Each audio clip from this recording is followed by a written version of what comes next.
One of the most frustrating experience sa trabaho is when your boss rejects your work maski alam mo pinagpaguran mo, nagpuyat ka, pagkatapos ginawa mo yung best mo. Di ba very frustrating yan? And to some people who always gets rejected, minsan it leads to depression. Pero itong idea of being rejected even though you have done your best, hindi lang naman ito nangyayari sa trabaho. Nangyayari rito sa eskwela. May binigay na project sa'yo, pinagpuyatan mo, pinaghirapan mo, tapos finail ka ng teacher. It also happens in the home. Ginawa mo yung best mo sa mga pinapagawa sa'yo ng magulang mo. In fact, you even took an extra mile. Pag-submit mo sa magulang mo, ni-reject nila. Na-disappoint sila, ikaw, sumama loob. When your work gets rejected, despite of the fact that you've done your best, ano ginawa mo?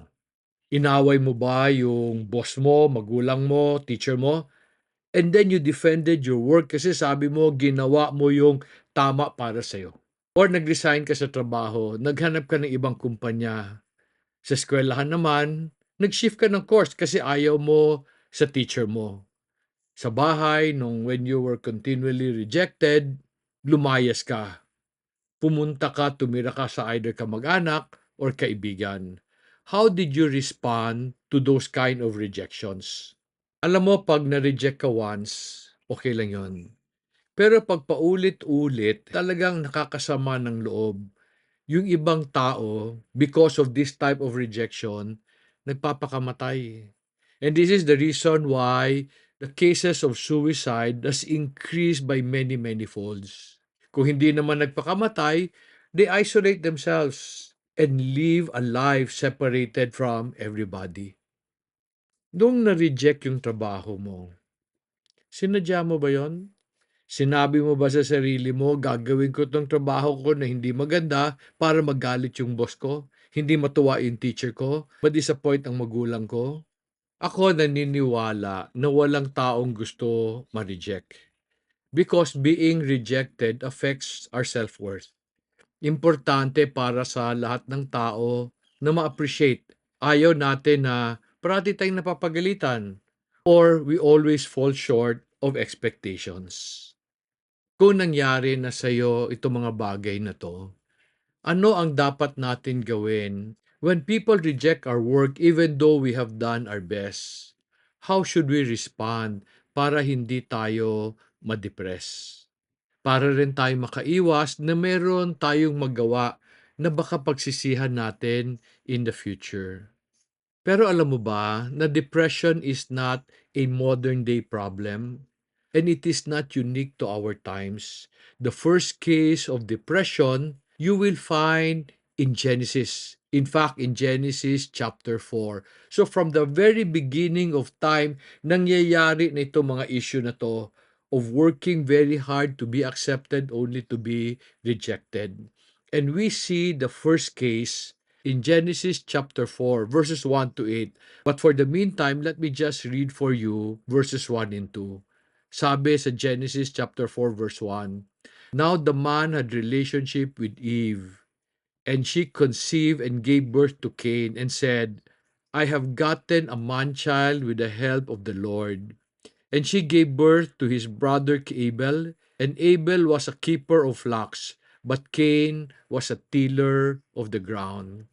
Cain and Abel were children of Adam and Eve. While many people have this negative notion of Cain, Cain was a special child. Sabi pa nga ni Eve that he was born with the help of the Lord. Alam mo, ako naniniwala na walang batang pinanganak na masama. And lahat ng tao sa potential to become good. However, alam natin yung story ni Cain and Abel. And many people believe that Cain was an evil person.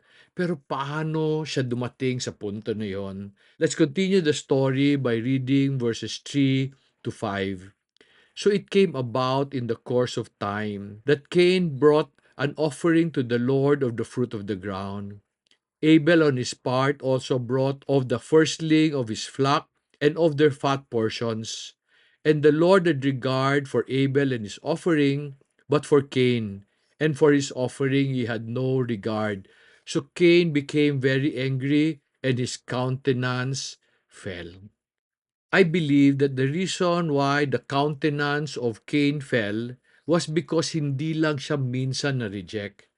He was rejected many times, paulit-ulit.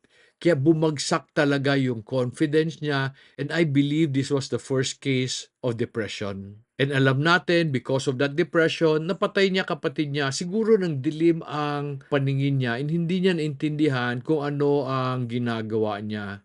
Di ba kanina sabi ko, when people get depressed, they do stupid things that they will regret after. Was Cain a bad person? Was he born with an evil heart? Di ba sabi ni Eve in Genesis 4:1, I have gotten a man-child with the help of the Lord. So therefore Cain was born a good person because he was a blessing from the Lord. And I believe he had a good heart. Di ba? Nag-offer siya sa Panginoon galing sa produce ng mga tanim niya. Ikaw ba, mag-o-offer ka sa Panginoon para lang mang-insulto? Di ba pag nag-offer ka, that means you have a thankful heart and gusto mo lang matuwa yung binigyan mo. Pero why did God reject the offering of Cain and accepted the offering of Abel? May mga Bible teachers na nagsabi na ang rason na reject si Cain was because he offered from the plants, not from animals and not from blood. Alam mo, during this time, wala pa naman binigay na commandment si God na dapat ang offering mo hayop. But even then, alam ba nyo na sa Leviticus sinabi doon na kung wala kang kambing o tupa na ma-offer sa Panginoon, you can offer grain. You can offer from the produce of the ground. So at this point, walang sinabi kung ano preference ni God. Ang alam lang natin, rineject niya si Cain, tinanggap niya si Abel. And sabi ng Bible, because of that rejection, his countenance, his spirit, his confidence fail. Na-depress si Cain. Kaya nga sabi ko sa inyo, depression is not a modern day disease. It is not unique to our time. Nangyari ito even in creation, in the book of Genesis. So God rejected the offering of Cain. Pero meron akong tanong. Did God reject Cain? Did God reject him as a person? The answer is no.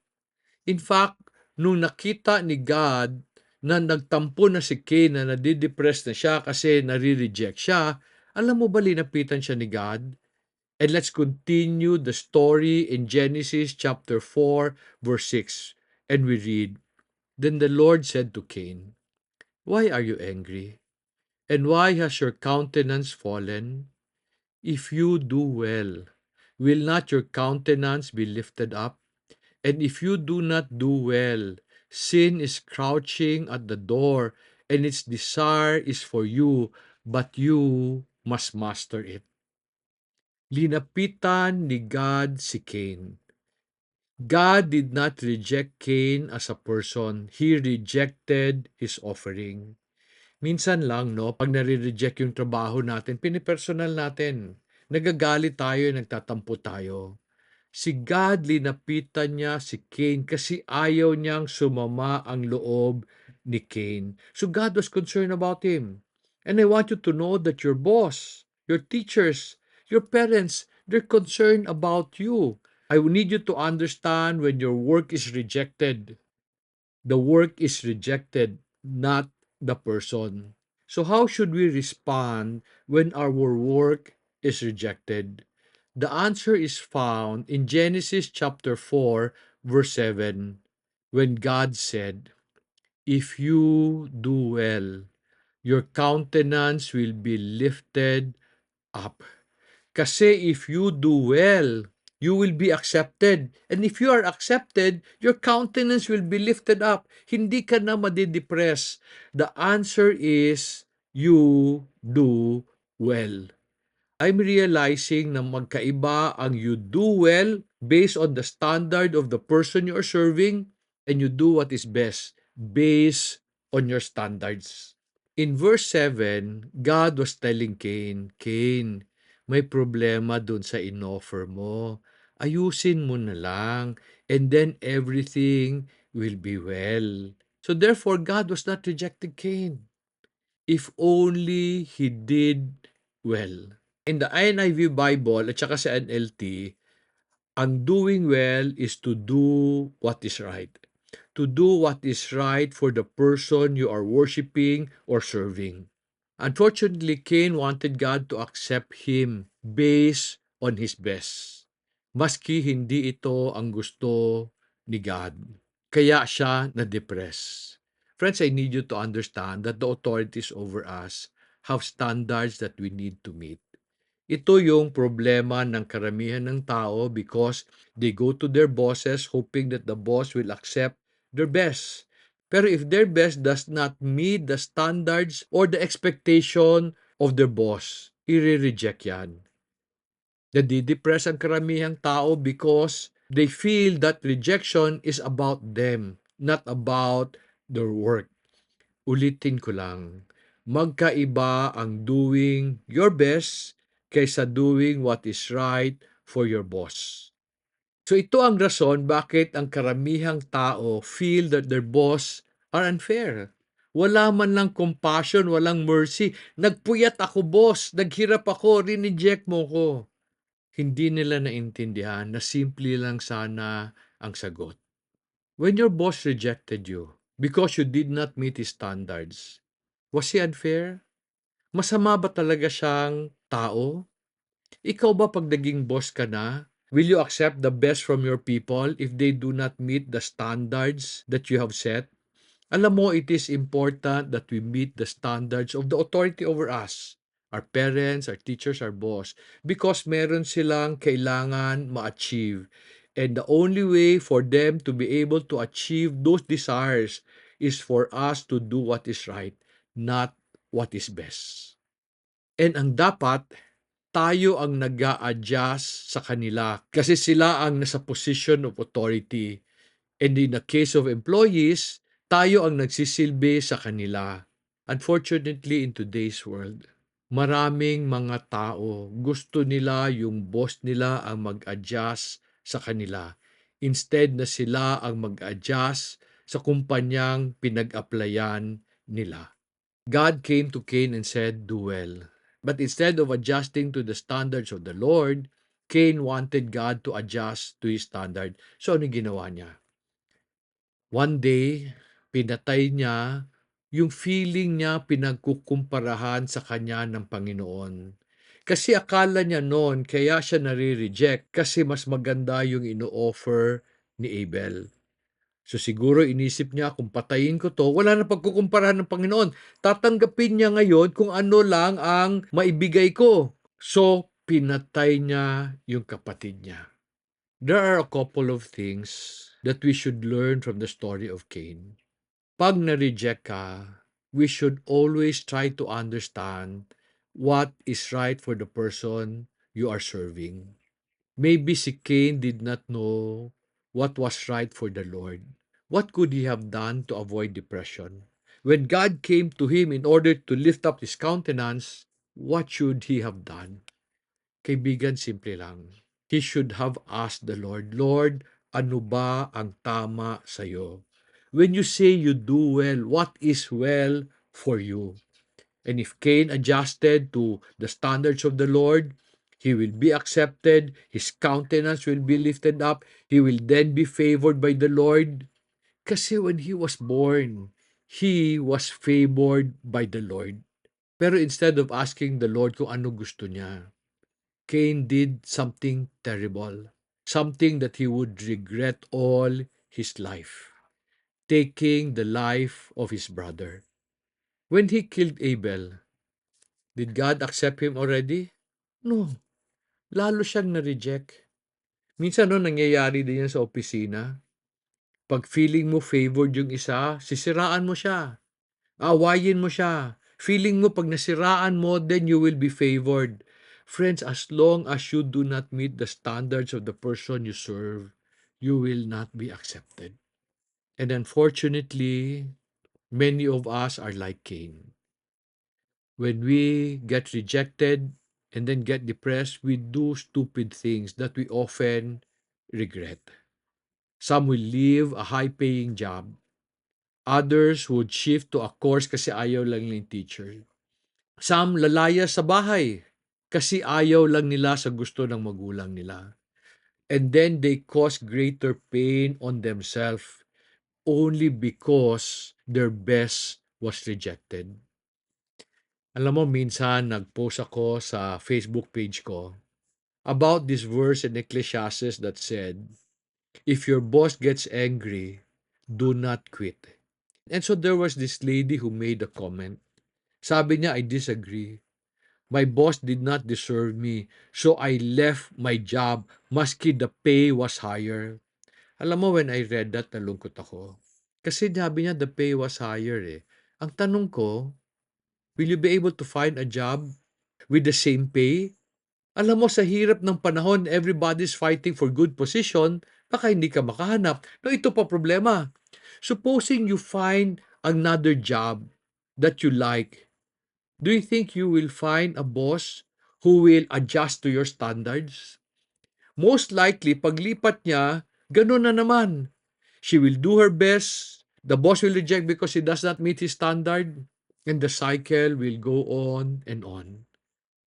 And depression comes in, and the possibility of suicide happens. I really believe the authorities over you want you to succeed. This includes your parents, your teachers, your boss. Alam mo ba that all bosses want their people to succeed kasi binabayaran nila eh. Tanga ang boss who wants their people to fail. Binayaran mo, gusto mo mag-fail, so walang return yung pera mo. It is important for all of us that our people succeed. However, when our people do not meet our standards, we cannot bend our standards. And the people under us must understand that in order for them to succeed, they must listen. Children must listen to parents, students must listen to teachers, employees must listen to boss. And the solution is very simple. Do well or do what is right based on the standard of your boss, not what is best based on your personal standards. And I want you to know that God is the same. God wants you to succeed. He does not want you to be depressed. If depressed ka ngayon, I really believe God is reaching out to you, telling you, anak, do well, and your countenance will be lifted up. And in order for us to succeed, He gave us many verses in the Bible to encourage us. And one of these is Joshua chapter 1 verse 8. Let me read that verse. Sabi niyan, this book of the law shall not depart from your mouth, but you shall meditate on it day and night, so that you may be careful to do according to all that is written in it. For then you will make your way prosperous, and then you will have success. You know, I want you to read this verse carefully. Let me flash it again. Read it and then answer this question. When you are careful to obey everything according to the book of the law, who will make you succeed? Not God. You. Sabi niya, if you are careful to obey everything written in the book of the law, you will make your way prosperous and you will have success. How can that be? You see, the blessing of the Lord comes from obeying His ways. The reason why He has given His ways is para to guide you. You see, you have to understand something about the word law. The word law in Joshua 1:8 is the word Torah in Hebrew.